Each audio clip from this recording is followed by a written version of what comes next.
जय हिंद दोस्तों। आज पुनः हम सभी उपस्थित हुए हैं आपके YouTube चैनल कौशल जी के जीएस क्लासेस पर। तो आप सभी का तैयारी बिल्कुल ही ज़बरदस्त चल रहा होगा, हम यह आशा करते हैं आपसे। तो आप सभी जो है आज के क्लास को पूरा देखने का कोशिश कीजिएगा, क्योंकि आज का जो क्लास है वह बिल्कुल बेहतरीन क्लास होने वाला है। बेहतरीन क्लास इस महीने में होने वाला है क्योंकि अब आपको पता है आगे एनटीपीसी का पेपर बहुत जल्द होने वाला है, और एसएससी जीडी का भी जो तैयारी कर रहे हैं दोस्तों, वो एसएससी जीडी के लिए भी आप लोग पूरा तैयार हो जाइए, क्योंकि आप लोग का महापर्व चालू होने वाला है एग्ज़ाम का। ठीक है, आप लोग को पता है। फिर आरपीएफ कांस्टेबल के लिए जो प्रिपेयर कर रहे हैं वो भी बहुत अच्छे से तैयारी कीजिएगा। ग्रुप डी का भी फॉर्म आप लोग अच्छे तरीके से बोर्ड देख के भर दीजिएगा, जिससे कि आपको आगे जो कट ऑफ बनेगा उसके लिए आप जो है कि बहुत मस्त रहिएगा। ठीक है, तो चलिए बिना कोई देरी के हुए आज का हम सेशन का शुरुआत करते हैं। तो आप पूरा सेशन देखिएगा, आपको ज़रूर बहुत कुछ सीखने के लिए मिलेगा, हम यह आशा करते हैं। तो सबसे पहले आज का मोटिवेशनल क्वेट्स। आज का मोटिवेशनल क्वेट्स है, रात भर जाग कर पढ़ना शुरू कर दो। रात भर जाग कर पढ़ना शुरू कर दो, क्योंकि किस्मत के सितारे तभी चमकेंगे जब आपकी मेहनत और आपकी नींद रातों की अधूरी रहेगी। यानी अब आप सोचिएगा कि हम नींद भी पूरा कर ले और पढ़ाई भी कर ले, तो वो संभव नहीं है। यानी आपको जीवन में सफलता पाने के लिए आपको त्याग करना बेहद आवश्यक है, क्योंकि सफलता जो है वह त्याग के समानुपाती चलता है। ठीक है, क्योंकि जितना त्याग कीजिएगा आप उतना ही आगे सूर्य की तरह चमकिएगा। तो चलिए इसी के साथ आज का सेशन का हम शुरुआत करते हैं आपका ज्योग्राफी से। ठीक है, तो आज का पहला सवाल है कि खोसला समिति का संबंध किससे है? खोसला, आपको पता है खोमोक्या स्वलोआक्या, खोसला समिति का संबंध किससे है? तो आप लोग बहुत सारे परियोजना का नाम सुने होंगे, बहुत सारे बहुउद्देश्य योजना का नाम सुने होंगे। जैसे आपको पता है कि आपको भाखड़ा नागल परियोजना का नाम सुने होंगे, उसके बाद फिर आपका जो है कि सरदार सरोवर परियोजना का नाम सुने होंगे, हीराकुंड परियोजना का नाम सुने होंगे। उसी तरीका में याद रखिएगा, खोसला समिति जो बना था वह सरदार सरोवर परियोजना के निर्माण को लेके बना था। खोसला समिति जो बना था वह सरदार सरोवर परियोजना, और बात करें सरदार सरोवर परियोजना का तो भारत के अंदर में नर्मदा नदी का नाम सुने होंगे। नर्मदा नदी के ऊपर सरदार सरोवर बांध जो है वह गुजरात में है। कहाँ में है? गुजरात में है। और याद रखिएगा नर्मदा नदी का जो उद्गम स्थल है वो मध्य प्रदेश के अंदर अमरकंटक की पहाड़ी है। अमरकंटक की पहाड़ी से याद रखिएगा आपका सोन नदी भी निकलता है और नर्मदा नदी भी निकलता है। और आपको बता दे कि नर्मदा नदी जो है यह एक ऐसी नदी है, जब आप मैप देखिएगा तो नर्मदा नदी जो है, नर्मदा नदी के पश्चिम वाले हिस्से में आपका जो है वो आपका कौन सा है? तो नर्मदा नदी जो है उसके पश्चिम वाले हिस्से में सतपुड़ा की पहाड़ी है, और सतपुड़ा के पहाड़ी के पश्चिम वाले हिस्से में ताप्ती नदी निकलती है। ठीक है, यानी बैतूल के आसपास का क्षेत्र। यानी याद रखिएगा, एक क्वेश्चन पूछता है कि सतपुड़ा की पहाड़ी किन दो नदियों के बीच है? तो उस साइड हो जाएगा आपका नर्मदा और इस साइड हो जाएगा ताप्ती, और बीच में ही हो जाएगा सतपुड़ा। और सतपुड़ा के पहाड़ी की सबसे ऊंची चोटी का नाम क्या है? तो बताइएगा, सतपुड़ा की सबसे ऊंची चोटी का नाम है धूपगिरी। क्या नाम है? धूपगिरी। अगर हम बात करते हैं कि अगर आपसे क्वेश्चन पूछेगा कि सतपुड़ा की रानी के नाम से किसको जानते हैं, तो सतपुड़ा की रानी के नाम से पंचमढ़ी को जानते हैं, क्योंकि पंचमढ़ी नाम का स्थान जो है मध्य प्रदेश में बहुत प्रसिद्ध है, घूमने के लिए भी बहुत प्रसिद्ध है। इसीलिए पंचमढ़ी को आपका सतपुड़ा की रानी के नाम से जानते हैं। लेकिन सतपुड़ा की सबसे ऊंची चोटी धूपगिरी है, और उस धूपगिरी की ऊंचाई है 1350 मीटर। 1350 मीटर है धूपगिरी की ऊंचाई।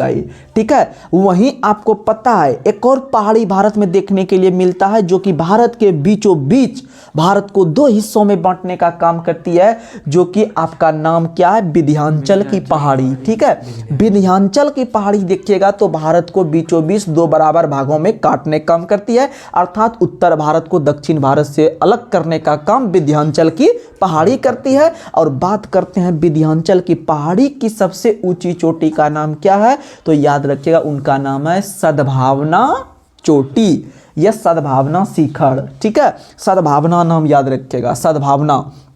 और आपको पता है कि भारत के अंदर में सद्भावना दिवस भी मनाया जाता है, ठीक है, सद्भावना दिवस भी मनाया जाता है, याद रखिएगा। अगर हम बात करते हैं आपका राजीव गांधी का जो जन्म दिवस है वो हम लोग सद्भावना दिवस के रूप में मनाते हैं, ठीक है, याद रखिएगा। अगर आपसे बात करेगा सद्भावना सबसे ऊंची चोटी हो गया विंध्याचल का, धूपगढ़ी हो गया आपका किसका, तो आपका सतपुड़ा का, वहीं आपका नीलगिरी पहाड़ी की सबसे ऊंची चोटी दोदा बेटा हो गया, ठीक है, आप लोग याद रखिएगा। वहीं बात करते हैं अरावली पर्वत की सबसे ऊंची चोटी का नाम क्या है, तो याद रखिएगा गुरु शिखर, जिसकी ऊंचाई 1722 मीटर है, 1722 मीटर है। और याद रखिएगा अरावली जो है वह एक प्रकार का भारत का सबसे प्राचीन पर्वत है जो कि राजस्थान के अंदर में स्थित है, और वहीं से लूनी नदी निकलती है जो कि एक प्रकार से कच्छ के रण गुजरात में वह लुप्त हो जाती है, ठीक है, याद रखिएगा। अर्थात वह नदी जो है वह अंत भूमि में घुस जाती है, वह कच्छ के रण गुजरात में। और यह जो कच्छ का रण है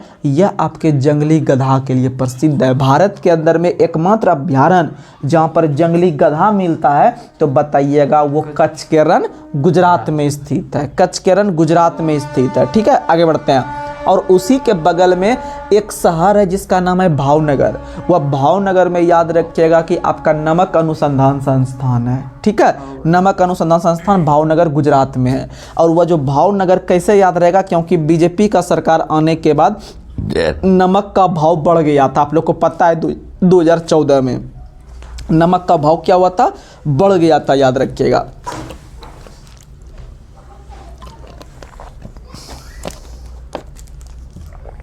चलिए आगे बढ़ते हैं।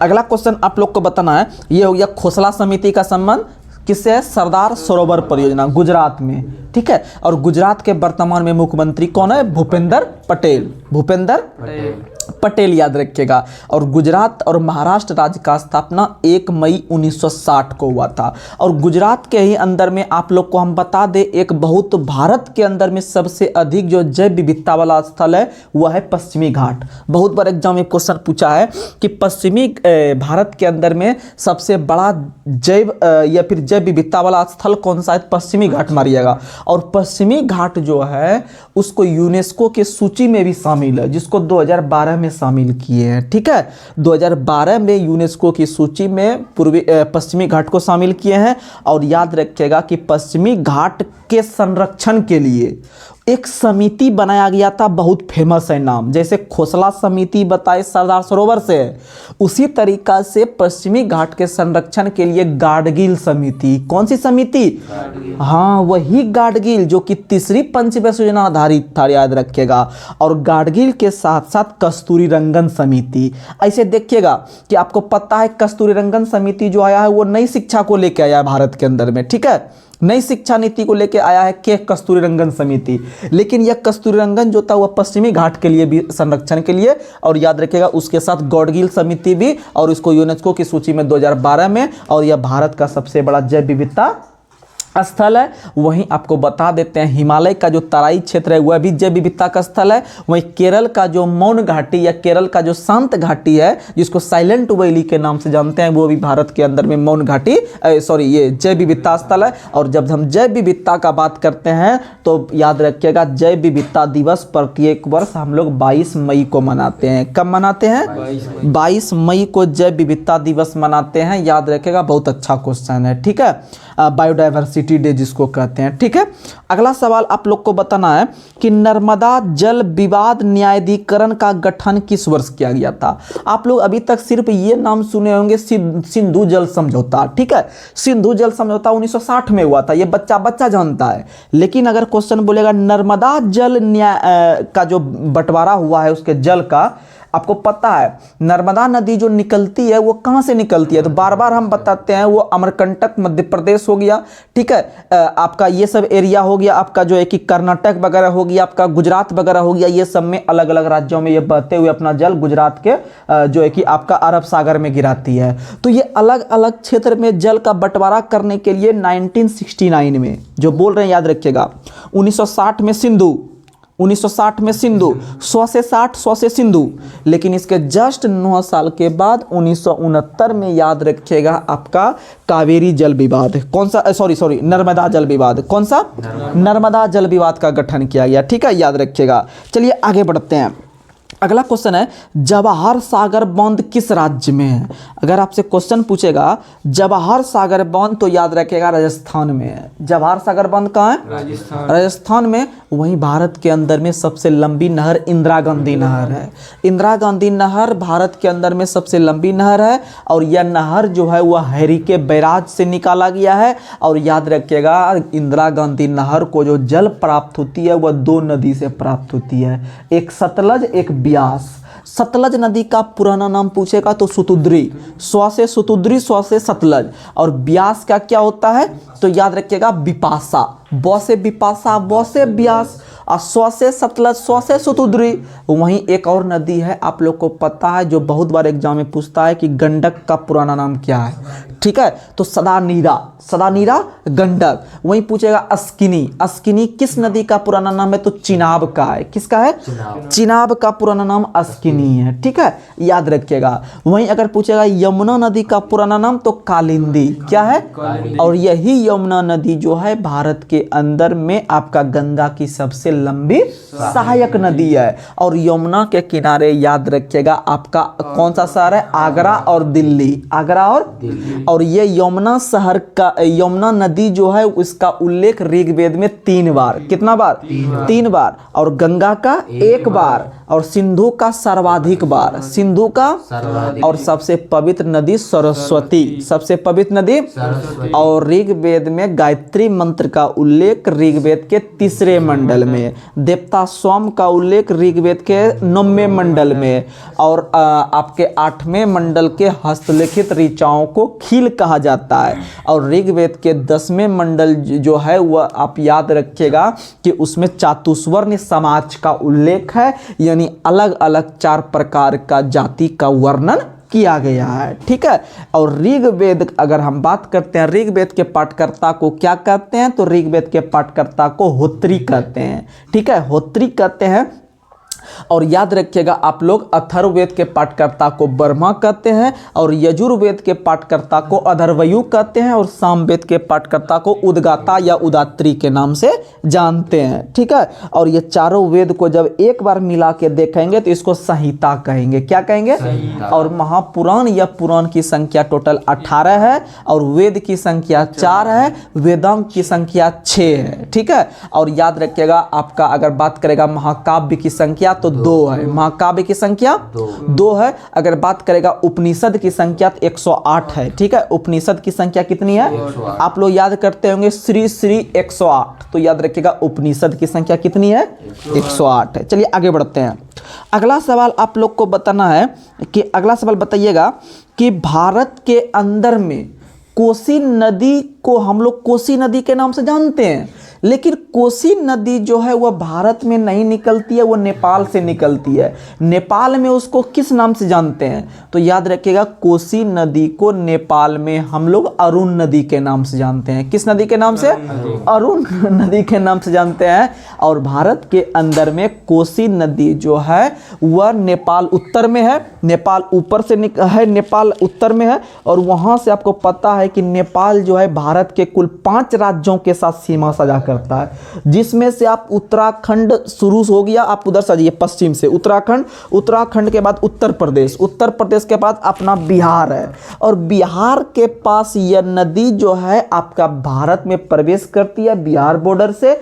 और याद रखिएगा कि यह जब गंगा में मिलने लगती है तो भागलपुर के पास याद रखिएगा कुर्सेला नाम का एक जगह है, ठीक है, याद रखिएगा कुर्सेला जो कभी कटिहार बॉर्डर के साइड भी है, तो याद रखिएगा वह कुर्सेला के पास गंगा, कुर्सेला नामक स्थान पे गंगा नदी में मिलती है। वह आपका उत्तर से आके मिली है। और दक्षिण से आके जो मिलती है वह सोन नदी है। कौन सी नदी है? सोन नदी है, सीधा जाके डायरेक्ट गंगा में आपका मिलती है। अगर हम बात करते हैं आपका जो है कि अगर हम बात करते हैं आपका कोसी नदी का, तो कोसी नदी उत्तर बिहार को टोटल आपका हर साल डुबाने का काम करती है, बिहार को भारी तबाही मचाती है।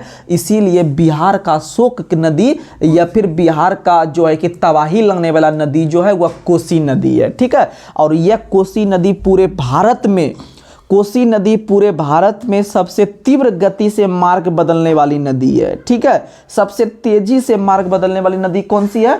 कोसी। इसीलिए कोसी नदी ने बिहार में भारी तबाही मचाती है। वहीं बंगाल का शोक दामोदर को कहते हैं। ठीक है, और उड़ीसा का शोक महानदी को कहते हैं। अगर हम बात करते हैं असम का शोक तो ब्रह्मपुत्र नदी को कहते हैं। और ब्रह्मपुत्र नदी का उद्गम स्थल भारत में नहीं है, इसका उद्गम स्थल हिमालय के उस पार तिब्बत के मानसरोवर झील के राकसताल झील में है और वहीं से यह नदी निकलती है ब्रह्मपुत्र नदी। और भारत के अंदर में यांगयाप दर्रे से होकर यह प्रवेश करते हुए अरुणाचल प्रदेश होते हुए असम आती है। और असम में जो है कि वह माजुली नाम का जो नदी है वो सबसे बड़ा नदी मुख बनाती है। वहीं पर अगर बात करते हैं आपका दिहांग हो गया, कामेंग हो गया, सुबनसिटी हो गया, लोहित हो गया, ये सब नदी किसकी सहायक नदी है? तो ब्रह्मपुत्र की सहायक नदी है। ठीक है, याद रखिएगा। चलिए आगे बढ़ते हैं।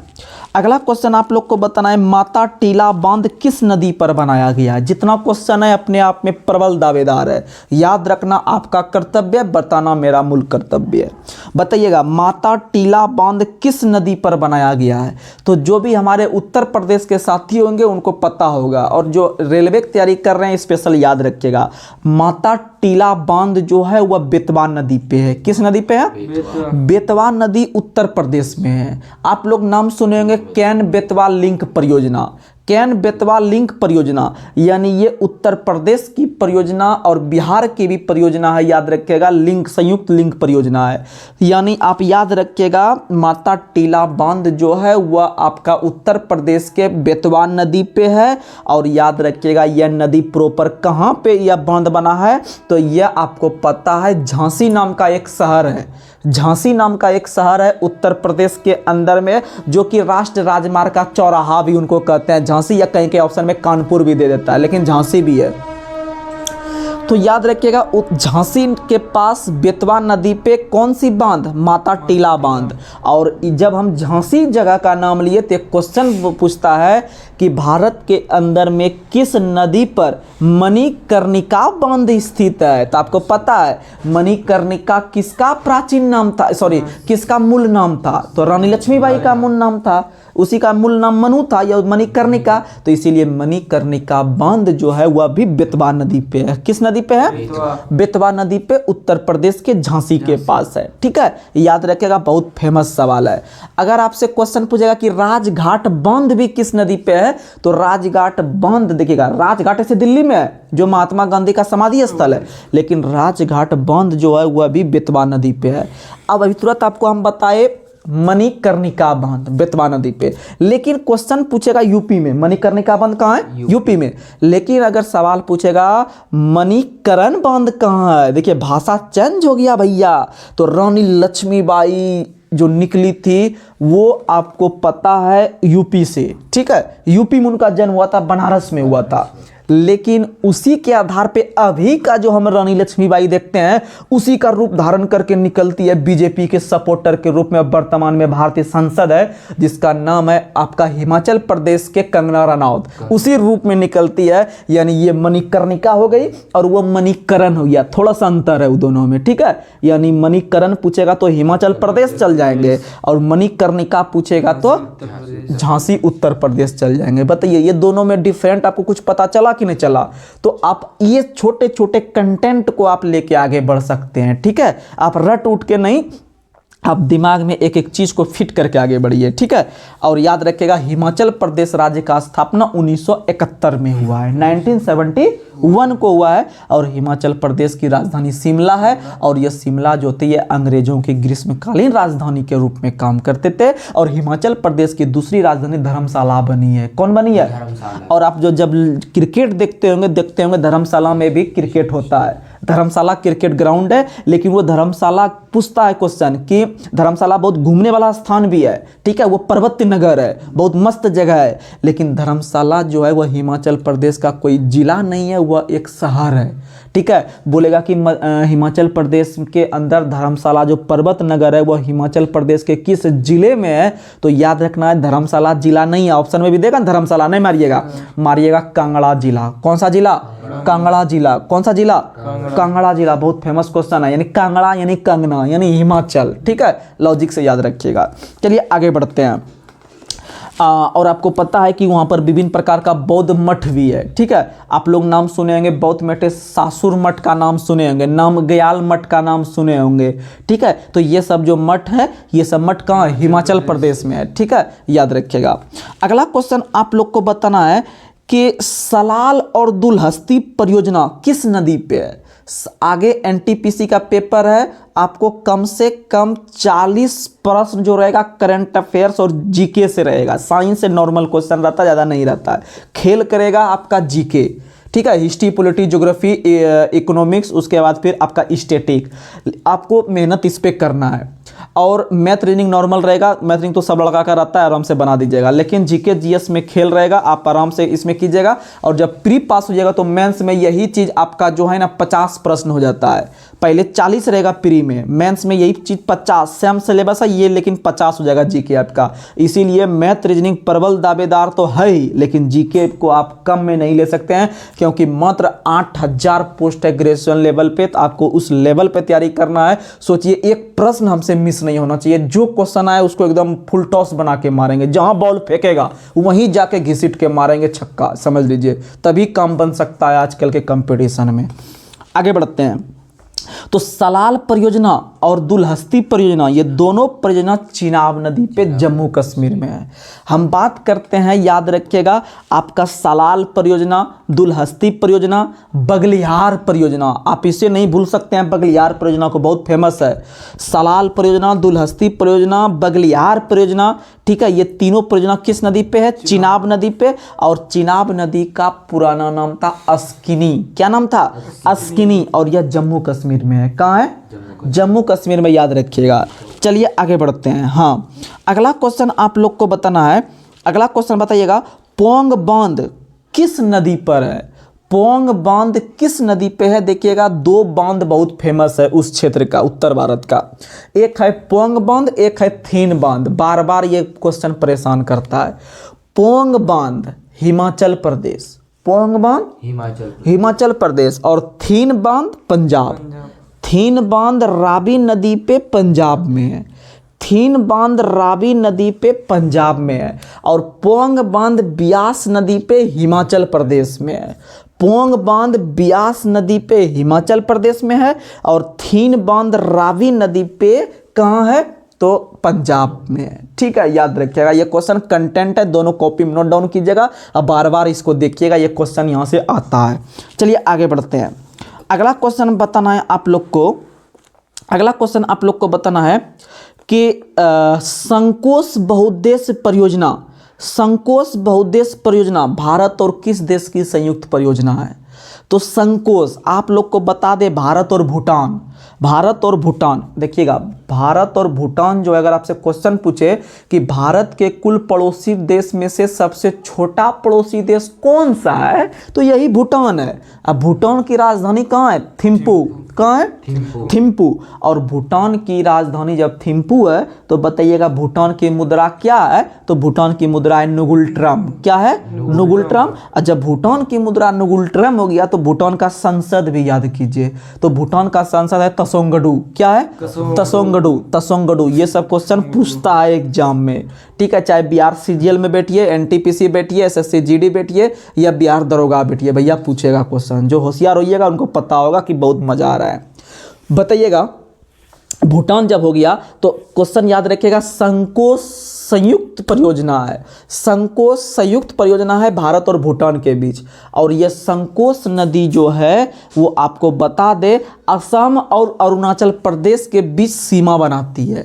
यह जो संकोश नदी है असम और अरुणाचल प्रदेश के बीच सीमा बनाने का काम करती है। और यही संकोश परियोजना भारत और भूटान की संयुक्त परियोजना है। साथ ही साथ खोलुंगछू परियोजना भारत और भूटान, साथ ही साथ मांगछेदू परियोजना भारत और भूटान, साथ ही साथ चूखात पनबिजली परियोजना, यह भी भारत और भूटान के बीच है। ठीक है, याद रखिएगा, ये सब क्वेश्चन एग्जाम में आता है। चलिए आगे बढ़ते हैं। अगला क्वेश्चन आप लोग को बताना है, पूरे विश्व में सबसे बड़ा डेल्टा कौन सी दो नदी बनाती है? तो याद रखिएगा वह भारत के अंदर में, याद रखिएगा गंगा और ब्रह्मपुत्र नदी मिलकर विश्व की सबसे बड़ी डेल्टा बनाने का निर्माण करती है।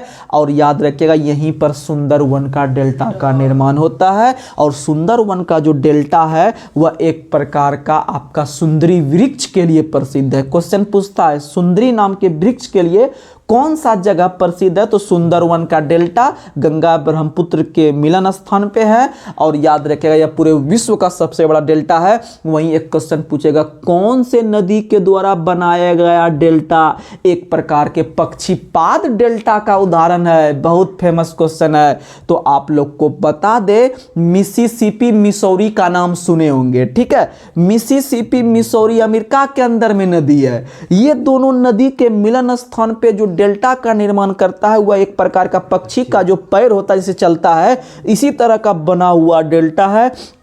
इसीलिए पक्षीपात डेल्टा के नाम से मिसिसिपी मिसौरी का निर्माण नदी को जानते हैं। अगर आपसे क्वेश्चन पूछेगा कि विश्व का सबसे बड़ा बताना है आपका हनीमून लेक कौन सा है, कौन सा झील जो है वह हनीमून के लिए प्रसिद्ध है, यह हनीमून लेक के नाम से उनको जानते हैं। तो आप लोग नाम सुने होंगे टांगानिका झील। कौन सा झील? टांगानिका झील जो है उसको हनीमून लेक के नाम से जानते हैं, आप लोग याद रखिएगा। चलिए आगे बढ़ते हैं।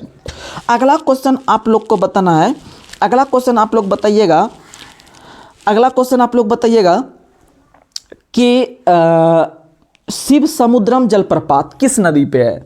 तो शिव समुद्रम जलप्रपात जो है वह कावेरी नदी पे है। शिव समुद्रम जलप्रपात किस नदी पे है? कावेरी नदी। और जब कावेरी नदी का नाम लेंगे तो आप लोग याद रखिएगा कावेरी नदी के लास्ट में रॉ लगा हुआ है, राइट।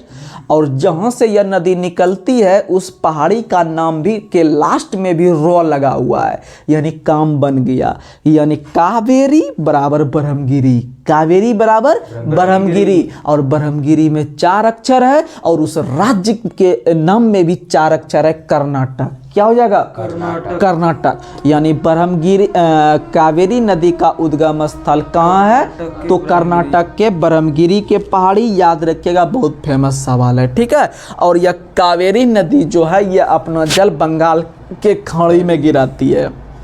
अच्छा एक क्वेश्चन पूछते हैं आपसे, एक क्वेश्चन आपको बताना है कि देखिए हम लोग जानते हैं कि पश्चिम की ओर जो नदी जाती है वह आपका एस्चुअरी का निर्माण या भ्रंश घाटी का निर्माण या ज्वारद मुख का निर्माण करते हुए अरब सागर में गिराती है अपना जल। और जो पूरब की ओर नदी बहती है वह आपका डेल्टा का निर्माण करते हुए आपका बंगाल की खाड़ी में अपना जल गिराती है। लेकिन एक नदी आपको बताते हैं, उस नदी का आप लोग नाम बताइए जो पश्चिमी पूर्वी घाट की नदी है लेकिन वह डेल्टा ना बनाकर एस्चुअरी का निर्माण करती है, अर्थात पश्चिम की ओर वह नदी बहती है। तो याद रखिएगा वह नदी है दामोदर। कौन सी नदी है? दामोदर का नाम सुने होंगे, जिसे हम लोग जैविक मरुस्थल के नाम से भी जानते हैं या जैविक नदी के नाम से भी जानते हैं, जिसे बंगाल के शोक के नाम से भी जानते हैं, जो हुगली की सहायक नदी है, ठीक है, दामोदर। और यह दामोदर नदी जो निकलती है वह याद रख लीजिएगा छोटा नागपुर के पठार से। छोटा नागपुर का पठार आपका झारखंड के आसपास है, वहीं से यह दामोदर नदी निकलती है। और याद रखिएगा कि यह दामोदर नदी आपका पश्चिम की ओर बहती है, भले वो अरब सागर में नहीं गिरती है लेकिन दामोदर नदी आपका एस्चुअरी का निर्माण करती है, ना कि डेल्टा का निर्माण। और डेल्टा की जब बात करते हैं तो डेल्टा की आकृति त्रिभुजाकार होती है। और डेल्टा का नामकरण इतिहास के पिता हेरोडोटस ने किया था। और हेरोडोटस ने एक पुस्तक लिखा था जिसका नाम है आपका द हिस्टोरिका। क्या नाम है? द हिस्टोरिका में उन्होंने पहली बार क्रमबद्ध तरीके से इतिहास को समाहित करने का काम किया था, ठीक है, याद रखिएगा। आगे बढ़ते हैं। अगला क्वेश्चन तो आप लोग याद रख लीजिएगा आराम से, शिव समुद्रम जलप्रपात कहाँ है? कावेरी नदी पे। और कर्नाटक में एक और जलप्रपात नहीं आपको 2 जलप्रपात हम बार बार बताते हैं, एक जोग या गरसोप्पा जलप्रपात और दूसरा बताते हैं कुंचिकल जलप्रपात, ठीक है। तो जोग या गरसोप्पा जलप्रपात भारत का सबसे ऊंचा जलप्रपात था लेकिन वर्तमान में नहीं है, वर्तमान में उसको कुचल दिया गया। किसके द्वारा भैया? तो कुचल दिया गया यानी कुंचिकल के द्वारा। यानी भारत का सबसे ऊंचा जलप्रपात कुंचिकल है और कौसे कुंचिकल, कौसे कर्नाटक। और जब आदमी को जब कुचता है तो उसको याद रखिएगा, उसको जो है ना बराहा के द्वारा कुचा जाता है, यानी बराही नदी पे। ठीक है, तो कुंचिकल जलप्रपात कर्नाटक में बराही नदी पे है और साथ ही साथ उसके बगल में जोग या गरसोप्पा जलप्रपात आपका शरावती नदी पे है, वो भी कहाँ में? तो कर्नाटक में, जिसे महात्मा गांधी जलप्रपात के नाम से भी जानते हैं। ठीक है, याद रखिएगा। आगे बढ़ते हैं। अच्छा, अगर क्वेश्चन आपसे पूछेगा कि भारत के अंदर में किस जलप्रपात या किस झरना को भारत का नियाग्रा जलप्रपात के नाम से जानते हैं, तो भारत का नियाग्रा जलप्रपात के नाम से याद रखिएगा चित्रकूट जलप्रपात को। किस जलप्रपात को? आप बात करते हैं चित्रकूट का, तो आप लोग सुनिएगा, जब चित्रकूट नाम सुनिएगा ना, जब चित्रकूट नाम आप लोग सुनते होंगे तो आप लोग को लगता होगा जब चित्रकूट नाम सुनते होंगे तो उत्तर प्रदेश में चित्रकूट जगह है। लेकिन ये जो जलप्रपात है चित्रकूट जलप्रपात, ये यूपी में नहीं है, माइंड से हटा दीजिएगा। यूपी का चित्रकूट जगह है, लेकिन चित्रकूट जलप्रपात जिसे हम लोग भारत का नियाग्रा जलप्रपात के नाम से जानते हैं, यह जलप्रपात आपका छत्तीसगढ़ में है। किस नदी पे है? किस राज्य में है? तो छत्तीसगढ़ में है, याद रखिएगा। ठीक है, छत्तीसगढ़ में है आपका चित्रकूट जलप्रपात। चलिए आगे, जिसको भारत का नियाग्रा के नाम से जानते हैं। ऐसे नियाग्रा जलप्रपात तो आपका यूएसए और कनाडा के बॉर्डर पे है। ठीक है, लेकिन भारत के अंदर में छत्तीसगढ़ में है। अगला सवाल आप लोग को बताना है मेधा पाटेकर का नर्मदा बचाओ आंदोलन किस परियोजना के विरोध में आंदोलनरत था? यानी आपको बता दे, मेधा पाटेकर का नाम सुने होंगे तो याद रखिएगा, वो नर्मदा बचाओ आंदोलन से संबंधित था, लेकिन कौन से परियोजना से रिलेटेड था? तो आपको कुछ शुरुआत वाला क्वेश्चन ही हम बताए थे कि आपका जो नर्मदा नदी के ऊपर जो आपका गुजरात के अंदर में बांध बना था, उसका नाम था सरदार सरोवर परियोजना। तो सरदार, देखिए सब बच्चा जानता है कि मेधा पाटेकर नर्मदा बचाओ आंदोलन से था। ठीक है, लेकिन कौन परियोजना संबंधित था? तो सरदार सरोवर परियोजना से, जो कि गुजरात के अंदर में है। और इसी नर्मदा नदी को गुजरात की जीवन रेखा के नाम से भी जानते हैं। और गुजरात का आपको पता है, जो आपका उद्धारक या गुजरात का जन्मदाता जो कहते हैं, वो प्रोफेसर पंडित रविशंकर को कहते हैं, आप लोग को पता है। और प्रोफेसर पंडित रविशंकर जो थे, वो बहुत बड़े प्रसिद्ध आपके कौन वादक थे? तो सितार वादक। क्या थे? पंडित रविशंकर का संबंध क्या थे? और आपको बता दें कि हम लोग बिहार से संबंध रखते हैं, और बिहार के एक खलनायक हुए थे जिसका नाम था, बहुत बड़े शहनाई वादक थे जिनका नाम था उस्ताद बिस्मिल्लाह खां। नाम सुने होंगे। उस्ताद बिस्मिल्लाह खां का संबंध अपना बिहार से था, और भारत के अंदर में इनको भारत रत्न से भी सम्मानित किया गया था। आप लोग को बता दें, इनको 2001 में सम्मानित किया गया था। आप लोग नाम सुने होंगे भारत के अंदर में स्वर कोकिला लता मंगेशकर और प्रसिद्ध शहनाई वादक जो थे बिस्मिल्लाह खां, ये दोनों को भारत रत्न एक ही साथ दिया गया था 2001 में। कब दिया गया था?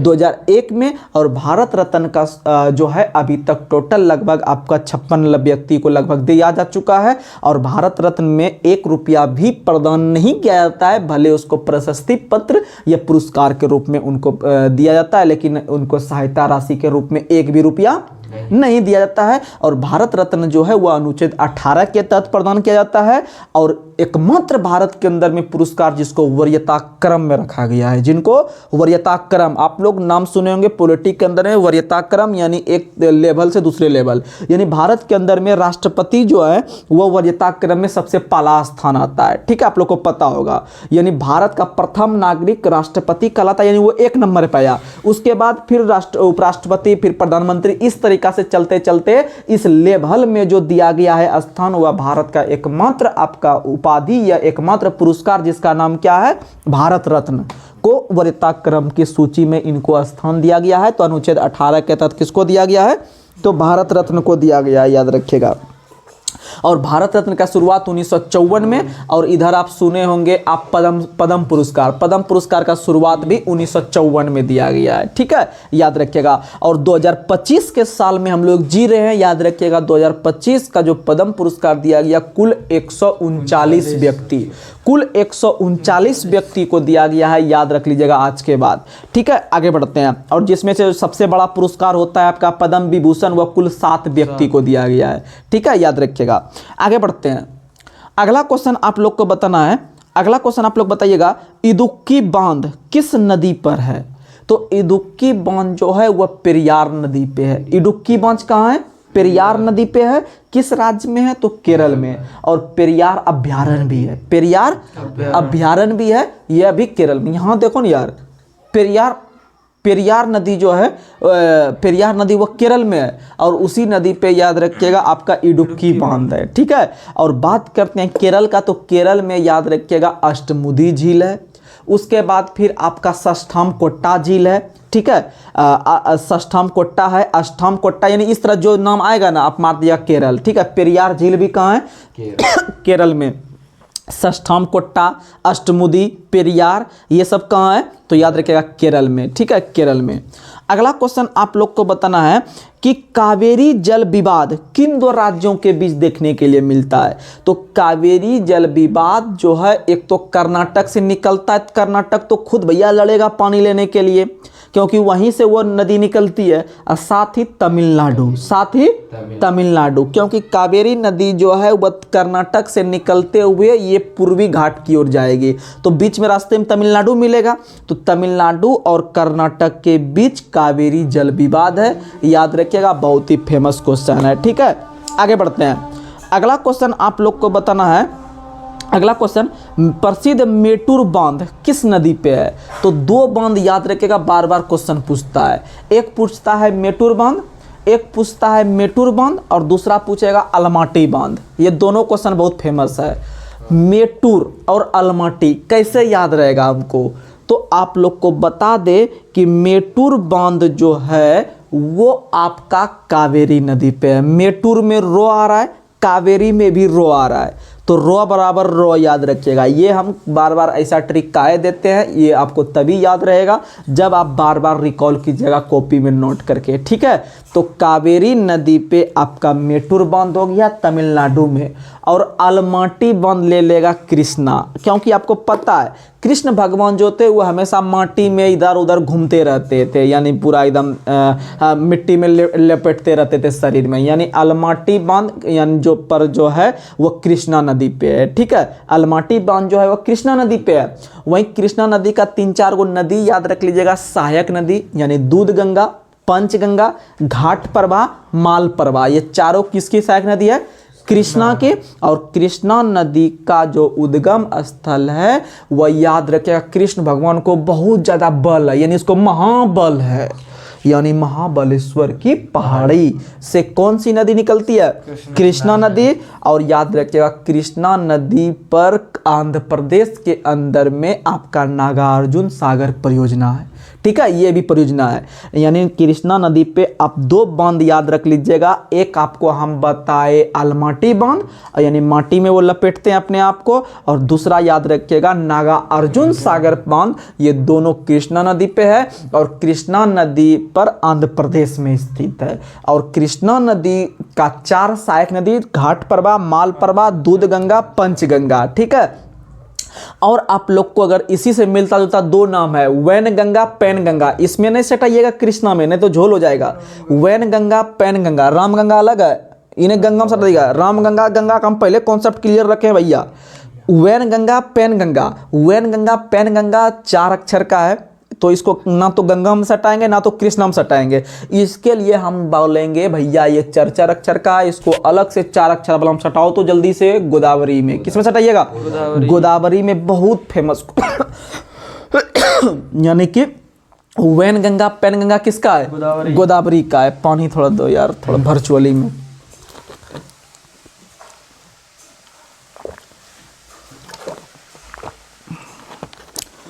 और तमिलनाडु कर्नाटक जल विवाद जो है वह किस नदी को लेकर होता है? तो कावेरी जल विवाद को लेकर। ठीक है, याद रखिएगा।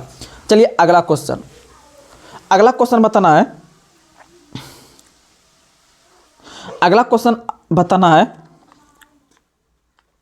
कि कोसी समझौता किन दो देश के बीच हुआ है। कोसी समझौता, अभी हम कुछ देर पहले आपको हम जानकारी दिए हैं, लॉजिक से मार सकते हैं, यानी कि हर एक क्वेश्चन के लिए आपको क्वेश्चन बताया जाए, कुछ लॉजिक से भी बनता है। तो कोसी नदी निकलती है नेपाल क्षेत्र से, भारत में प्रवेश करती है बिहार में, और वह आपका कुर्सेला के पास गंगा नदी में प्रवेश करती है। इसका मतलब जब देश पूछ रहा है तो वो नेपाले आएगा और भारते आएगा। तो कोसी समझौता भारत और किस राज्य के, किस देश के बीच, और याद रखिएगा यह वाला समझौता 1954 में हुआ था। कब हुआ था? 1954 में। यानी आपको हम 3 गो समझौता बता दिए नदी से संबंधित। सबसे पहले आपको 100 से सिंधु, 100 से 60 यानी 1960।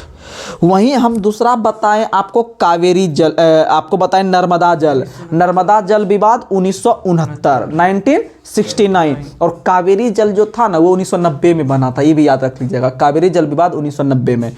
और अभी तुरंत आपको बता रहे हैं कोसी, जो कि अपना भारत और नेपाल के बीच है, 1954 में। कोसी 1954, और कोसी नदी को नेपाल में हम लोग अरुण नदी के नाम से जानते हैं, याद रखिएगा, बहुत फेमस सवाल है।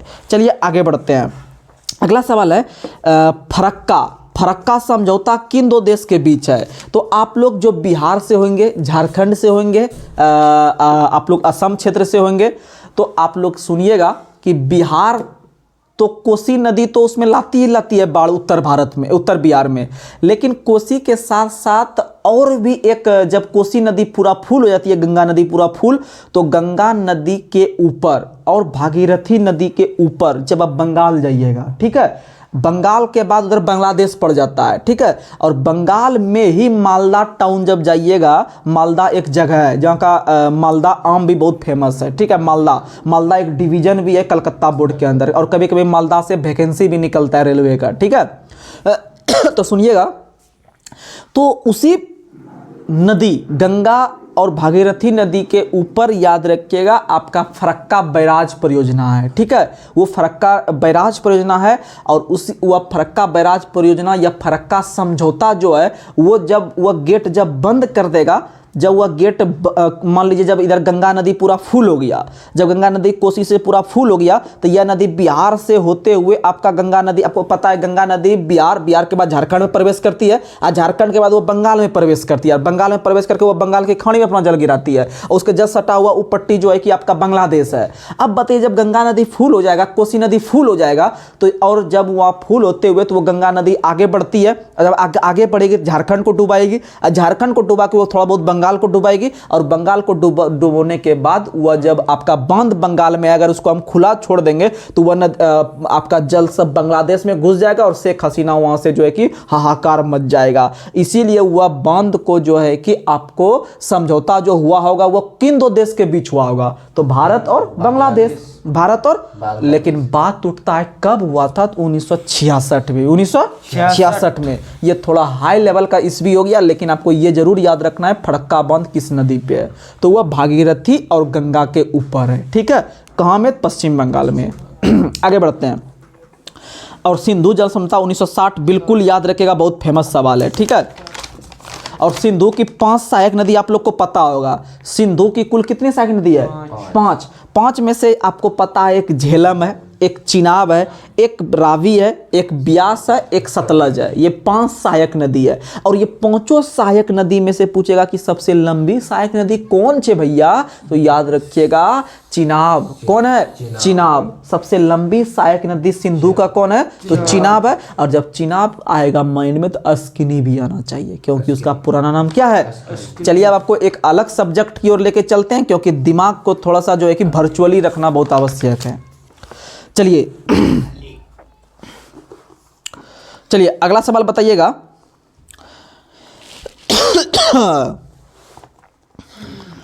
आप लोग को बताना है कि प्रथम श्रम आयोग का गठन किस वर्ष किया गया था भारत में। प्रथम श्रम आयोग का गठन जानते हैं, जब आप एग्जाम में बैठिएगा ना एनटीपीसी सब में क्वेश्चन ऐसा इसवी पूछ देगा ना आयोग वायोग के बारे में, कब स्थापना होता कुछ पता नहीं चलेगा।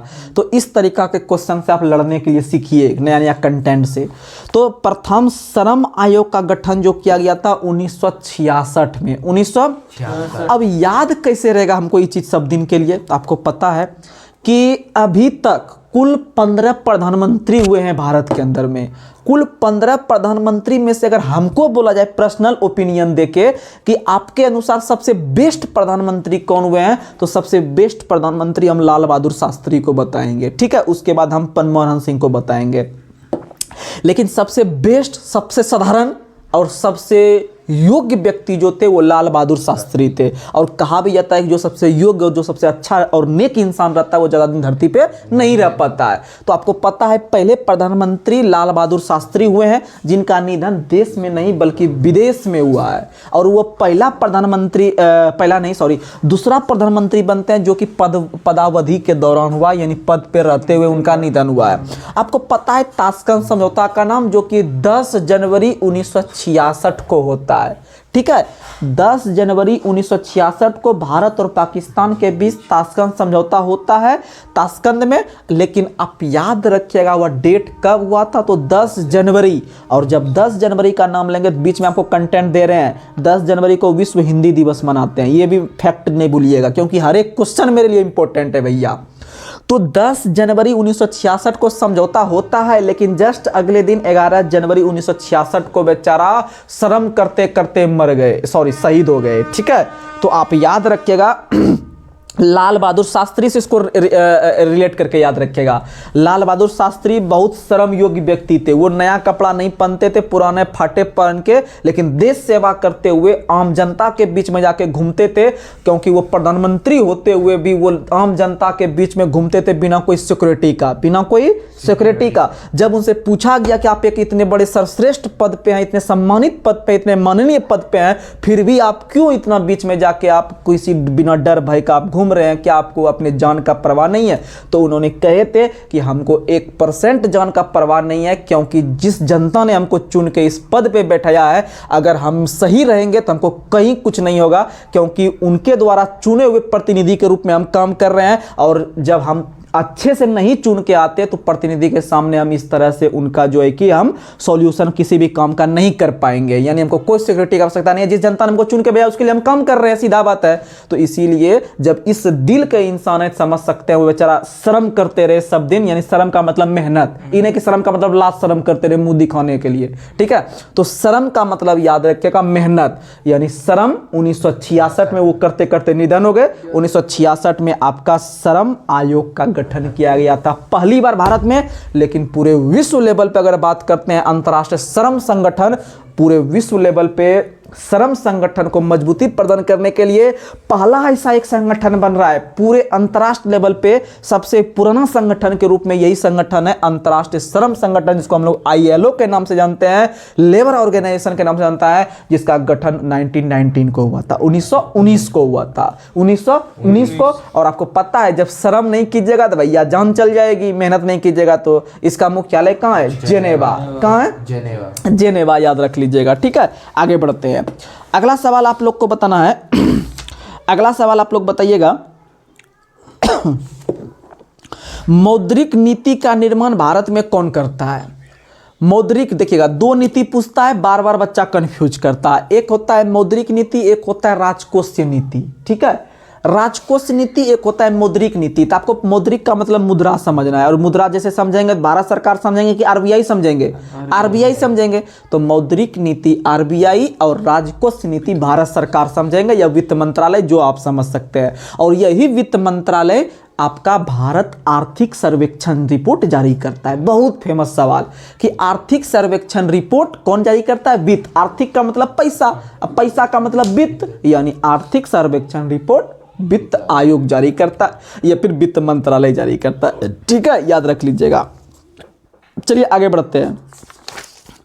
अगला सवाल आप लोग को बताना है कि नरसिम्हन समिति का संबंध किस क्षेत्र से है?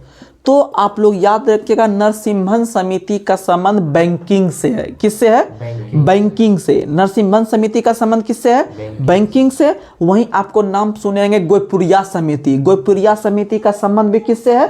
बैंकिंग से। आप एक और नाम सुने होंगे राजा चलैया समिति। तो याद रखिएगा राजा चलैया समिति जो है वह टैक्स से है। किससे संबंधित है?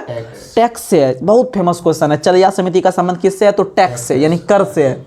आपको पता है जीएसटी एक प्रकार का टैक्स है। आपको याद करवा देते हैं चलैया किससे संबंधित है। आपको पता है जीएसटी जो है वह 21 प्रकार का कर है। तो सब जानते हैं अप्रत्यक्ष, लेकिन अप्रत्यक्ष बोलने से काम सिर्फ नहीं चलेगा। वो कैसा अप्रत्यक्ष है तो आप लोग को बता देते हैं। वह जब आप किसी वस्तु को उत्पादित करके एक स्थान से दूसरे स्थान पर ले जाते हैं तो यानी एक प्रकार का यह चलायमान टैक्स है, चलायमान अप्रत्यक्ष कर है, यह गतिशील अप्रत्यक्ष कर है। यह क्वेश्चन आता है, अगर क्वेश्चन पूछेगा जीएसटी एक किस प्रकार का कर है, तो जीएसटी एक प्रकार का गतिशील अप्रत्यक्ष कर है। ठीक है, यानी हाँ, गुड्स एंड सर्विसेज टैक्स। ठीक है, यानी जीएसटी गतिशील है, और गतिशील का मतलब यानी चल के एक जगह दूसरे जगह जा रहा है, यानी कि चलैया जीएसटी यानी कर समझ लीजिएगा। और भारत के अंदर में जीएसटी जो लागू हुआ है वह 1 जुलाई 2017 से हुआ है। और भारत के अंदर में जीएसटी लागू कर जो हुआ है वह केलकर समिति के सुझाव पे। कौन समिति? केलकर समिति के सुझाव पर हुआ है, याद रखिएगा। और भारत के अंदर में जीएसटी पंजीकरण में कुल 15 अंक होते हैं। जीएसटी लागू करने वाले 161वां सदस्य देश भारत बना है, जो कि कनाडा देश के मॉडल पे है। और जीएसटी लागू करने वाला विश्व का पहला देश फ्रांस था, जिन्होंने 1954 में जारी किया था। कब जारी किया था? 1954 में जारी किया था, याद रखिएगा। बहुत ही फेमस क्वेश्चन है। आगे बढ़ते हैं। नहीं, पानी नहीं पिएंगे, थोड़ा सा इसे डिश डट मारे। अगला क्वेश्चन बताना है। अगला क्वेश्चन, पूरे संसार में किस फसल का उत्पादन तथा सबसे अधिक क्षेत्रफल पर कौन सा फसल उगाया जाता है? यानी मेरा क्वेश्चन है, अगर क्वेश्चन धान बोले बिल्कुल आपका गलत आंसर हो गया। याद रखिएगा, भले भारत की सबसे बड़ी खाद्य फसल तो धान होगा, यह सबसे अधिक क्षेत्रफल पर उगाए जाने वाला फसल तो धान होगा, लेकिन पूरे विश्व लेवल पे पूछेगा तो गेहूं मारिएगा। क्या मारिएगा? और आपको बता दे, गेहूं जो है इसका सबसे उत्पादन चीन करती है, लेकिन गेहूं का सबसे बड़ा मंडी के नाम से विनिपेग को जानते हैं। गेहूं मंडी के नाम से विनिपेग को जानते हैं। और यह विनिपेग कहाँ है? तो कनाडा में है। कहाँ में है? कनाडा में है। कहाँ में है? कनाडा में है। विनिपेग को कनाडा के अंदर में गेहूं राजधानी के नाम से भी जानते हैं। ठीक है, याद रखिएगा। लेकिन अगर आपसे क्वेश्चन पूछेगा, प्रेरिज जो है वह भी गेहूं के उत्पादन के लिए प्रसिद्ध है। प्रेरिज नाम का जो जगह है वो भी आपका गेहूं के उत्पादन के लिए प्रसिद्ध है। और गेहूं गौ से ग्लूमेटिक नाम का जो अम्ल होता है वह गेहूं में होता है। ठीक है, याद रखिएगा, गेहूं में। आगे बढ़ते हैं। और सोनालिका नाम सुने होंगे। सोनालिका नाम का जो किस्म है वह भी गेहूं का प्रसिद्ध किस्म है। ठीक है, वेराइटीज है। आगे बढ़ते हैं। हाँ, सोनालिका ट्रैक्टर जो है वह गेहूं उससे जोताई करता है, यानी याद रखिएगा आप लोग गेहूं। आगे बढ़ते हैं। अगला क्वेश्चन आप लोग को बताना है, अंग्रेजों द्वारा सर्वप्रथम कहवा बागान किस जनपद या किस शहर में लगाया गया था? आपको पता है कहवा का सबसे बड़ा उत्पादक देश जो है वह ब्राजील है। पूरे विश्व में सबसे बड़ा कहवा या कॉफी उत्पादक देश जो है वह ब्राजील है। लेकिन भारत के अंदर में कहवा का सबसे बड़ा या कॉफ़ी का सबसे बड़ा उत्पादक राज्य जो है वह कर्नाटक है। और कर्नाटक जो है वह याद रखिएगा चिकमंगलुरु नाम का जगह है। चिकमंगलुरु में ही भारत के अंदर अंग्रेज के द्वारा पहला कहवा बागान लगाया गया था। और ब्राज़ील के कॉफ़ी बागान को फजेंडा के नाम से जानते हैं। और प्रतिवर्ष जो विश्व कॉफ़ी दिवस मनाते हैं वो क्या तारीख को मनाते हैं? तो प्रतिवर्ष विश्व कॉफ़ी दिवस जो मनाते हैं वो याद रखिएगा कहानी लौक है। ठीक है, प्रतिवर्ष जो विश्व कॉफ़ी दिवस मनाते हैं वह याद रखिएगा आजकल। अच्छा, एक काम बताइए, भुलाइएगा नहीं, ऐसा जुगाड़ दे रहे हैं। आपको पता है इसमें 2 दिवस याद हो जाएगा। आपको पता है कि अगर मान लीजिए कि आजकल युवा वर्ग से ज़्यादा फैशन लोग बुढ़ापा में आदमी करते हैं। क्या वो बूढ़ा आदमी ऐसा मिलेगा ना, बहुत खतरनाक होता है। जो युवा वर्ग के लोग नहीं सोच सकते हैं वो बूढ़ा आदमी जो है ना बहुत खतरनाक काम करते हैं। लेकिन आपको बता दे कि जब वो युवा वर्ग से ज़्यादा स्टाइलिश है, इसका मतलब वो चाय पीना पसंद करेंगे कि कॉफ़ी पीना पसंद करेंगे? कॉफ़ी, क्योंकि चाय तो नॉर्मल आदमी घर में बना के पीता है, कॉफ़ी थोड़ा सा स्टाइलिश हो गया, ठीक है, कॉफ़ी थोड़ा स्टाइलिश हो गया, लेकिन चाय में ज़्यादा स्वाद मिलता है, कॉफ़ी में कोई स्वाद नहीं है, आदमी नाम का पीता है कॉफ़ी, ठीक है, लेकिन ओरिजिनल स्वाद चाय में है। कड़क चाय अगर मिल जाए, दिमाग टनाटन हो जाए, जो पढ़िएगा सब याद हो जाएगा। लेकिन आपको पता है जब बूढ़ा आदमी स्टाइलिश हुआ तो इसका मतलब वो कॉफ़ी पिएगा, यानी बुढ़ाऊ दिवस या वृद्धजन दिवस और कॉफ़ी दिवस दोनों एक ही तारीख में। तो आपको पता है महात्मा गांधी जो थे वो बूढ़ा टाइप में हम लोग नाम लेते हैं, उनका राष्ट्रपिता है, बापू है, बूढ़ा टाइप में नाम लेते हैं। इसका मतलब महात्मा गांधी का जब जन्म हुआ था ना, तो 2 अक्टूबर को जन्म हुआ था, उससे एक दिन पहले बोला भैया अक्टूबर के पहले दिन से हम लोग जो है ना चाय नहीं पिएंगे, कॉफ़ी पिएंगे। और हम कैसे आदमी है? वृद्ध आदमी है या वृद्धजन, यानी वृद्धजन दिवस और विश्व कॉफ़ी दिवस याद रखिएगा, दोनों 1 अक्टूबर को, दोनों 1 अक्टूबर को। अब नहीं भूलिएगा वृद्धजन दिवस, वृद्धजन क्या पिएगा भैया? कॉफ़ी, यानी शुरू अक्टूबर में गांधी जी के साथ पी लेगा, यानी 1 अक्टूबर को वृद्धजन दिवस, कॉफ़ी दिवस। तो ये चाहिए बता दीजिए ना नॉर्मलाइज वाला आदमी के लिए। तो विश्व चाय दिवस याद रखिएगा 15 दिसंबर, ये तो हम बहुत बार बताए हैं, ठीक है। और चाय किस प्रकार के मिट्टी में? लेटेराइट मिट्टी में। चाय को हरा सोना के नाम से जानते हैं, और चाय में थिन नाम का उत्तेजक पदार्थ, और कॉफ़ी जो है वो कैफीन नाम का उत्तेजक पदार्थ पीता है बुढ़ऊ लोग, ठीक है, याद रखिएगा। और चाय का सबसे अधिक उत्पादन असम करती है। कौन करती है? असम करती है, याद रखिएगा। आगे बढ़ते हैं। अगला क्वेश्चन है अल्फा अल्फा है एक क्या? अल्फा अल्फा जो है आपको पता है, आप थोड़ा सा एकदम इमेजिंग करके इस चीज़ को याद रख लीजिएगा आज के बाद, ठीक है। अल्फा अल्फा जो है वह एक प्रकार का घास है। एक प्रकार का क्या है? घास है। और कहीं कहीं आपको अल्फा अल्फा जो है एक प्रकार का शैवाल भी मिलेगा, लेकिन आप घास ही है, क्योंकि नीलहरित शैवाल यानी एक प्रकार का घास टाइप का ही है, याद रखिएगा। अल्फा अल्फा यानी जब गाय भैंस को जब आप छोड़िएगा खेत में खाने के लिए घास, तो पूरा हप हप करके खा लेगा एकदम, पूरा जल्दी जल्दी। जब बड़ा बड़ा घास रहता है ना, देखिएगा पूरा एकदम खा लेगा, सटासट एकदम नोच के, यानी खा लेगा मुंह से, यानी हप हप, यानी अल्फा अल्फा, यानी याद रखिएगा घास है। और जब घास का नाम मेरे माइंड में आया तो बताइए घास का अध्ययन क्या कहलाता है? तो घास को हम लोग गढ़ते हैं। घास को क्या करते हैं? काटते नहीं है। हम लोग बिहार के भाषा में बोलते हैं घास को, नहीं कहता है अरे यार नहीं पड़ेगा तो घास गढ़ेगा सब दिन, और क्या करेगा? घास गढ़ेगा, यानी गढ़ना का मतलब होता है काटना, ठीक है, याद रख लीजिएगा। तो घास को हम लोग गढ़ रहे हैं, तो जिस ऑप्शन में गढ़ करके शब्द सुनने के लिए मिलेगा वही आंसर, यानी घास का अध्ययन होता है एग्रेस्टोलॉजी। क्या होता है? एग्रेस्टो यानी कि गढ़ो, यानी एग्रेस्टोलॉजी। ये सब माइंड आपका ज्यादा दिन तक याद रखने का जुगाड़ है, ठीक है। तो आप जब क्वेश्चन देखिएगा चारों ऑप्शन पे गौर कीजिएगा, इमेजिंग कीजिएगा, तो आप आंसर सही मारिएगा। और घास में कौन सा अम्ल है? तो घास में बेंजोइक अम्ल होता है। कौन सा अम्ल होता है? बेंजोइक अम्ल होता है। चलिए अब जो है कि 1-2 क्वेश्चन और पूछते हैं, फिर सेशन को ब्रेक करते हैं, क्योंकि हमारे जो छात्र और सदस्य हैं ये लोग थक चुके हैं हमारे कंटेंट ले लेके, ठीक है। तो बताइएगा अगला क्वेश्चन बताना है, और आज का सेकंड लास्ट क्वेश्चन बताना है। सेकंड लास्ट क्वेश्चन बताना है कि भारत के अंदर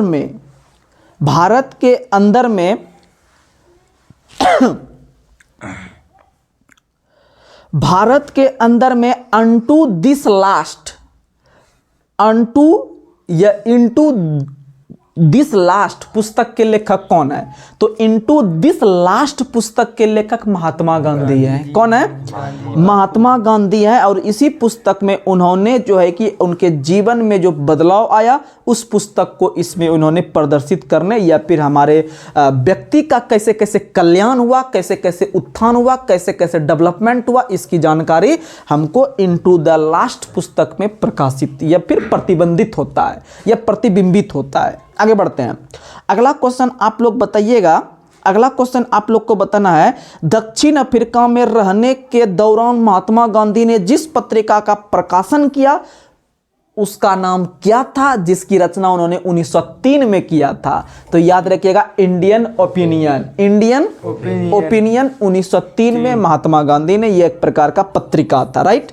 और आज का लास्ट सवाल आप लोग बताइएगा आज का लास्ट सवाल आप लोग बताइएगा, इंडियन नेशनल कांग्रेस यानी भारत राष्ट्र कांग्रेस और मुस्लिम लीग के बीच किस काल को यानी कोई सेशन था 2010 से 2020 इस तरह जो सेशन चलता है, तो मुस्लिम लीग और भारत राष्ट्र कांग्रेस के बीच किस काल को मतज्ञ का काल कहा जाता है? मतज्ञ का काल यानी वहां पर ज्यादा कोई डेवलपमेंट देखने के लिए नहीं मिला, यानी मृत काल कहा जाता है। तो 1916 से 1922 तक, 1916 से 1922। तो दोस्तों अगर आपको आज का सेशन अच्छा लगा, जबरदस्त लगा, हेल्पफुल लगा, तो आप लोग जल्दी से जो है कि आप लोग सेशन को लाइक कर दीजिएगा, शेयर कर दीजिएगा और सब्सक्राइब कर दीजिएगा जो भी नए सदस्य हैं। तो चलिए आज के सेशन को हम यहीं समाप्त करते हैं, तब तक के लिए जय हिंद, जय भारत।